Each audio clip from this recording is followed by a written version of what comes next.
Every month, billions of women reach for pads, tampons, or menstrual cups without thinking twice.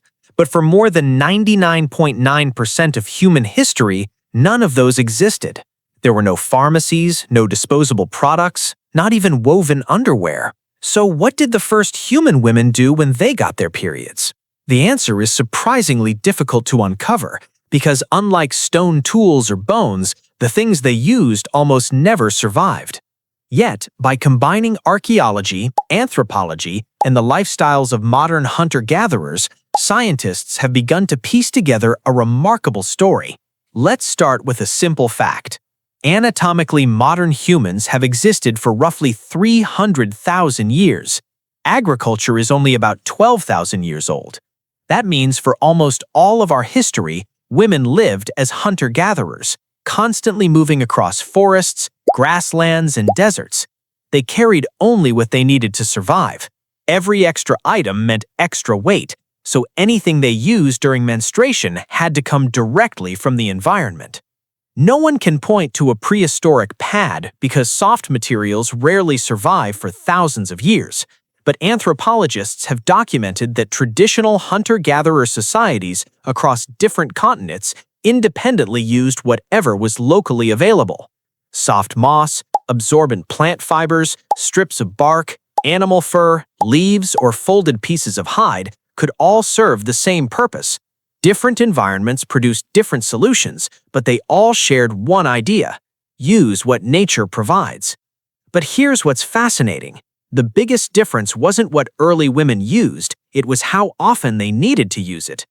Today, the average woman experiences around 400 to 450 menstrual cycles in her lifetime. Researchers believe prehistoric women probably experienced far fewer.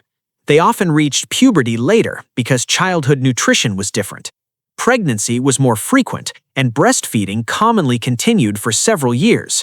During extended breastfeeding, many women naturally stop ovulating, meaning menstruation can disappear for months or even years. Across an entire lifetime, early human women may have had only a fraction of the periods experienced by women today. That changes the entire question. Instead of asking how prehistoric women managed hundreds of periods, we should ask how they managed the relatively fewer periods that occurred between pregnancies and breastfeeding. Life also demanded constant movement. A hunting band couldn't stop for several days every month. Food still had to be gathered. Children still had to be cared for. Camps still had to move. Menstruation was simply another part of daily life that had to be worked around, much like injuries, bad weather, or illness. There is also little evidence that early humans viewed menstruation the way many later civilizations did. The taboos, restrictions, and elaborate rituals found in written history mostly appear after permanent settlements and organized religions emerged. For most of human existence, survival was likely a much greater concern than symbolism. Of course, we can never know every detail. Prehistory leaves more questions than answers. Scientists must separate evidence from educated inference, and many aspects of early menstrual care remain uncertain.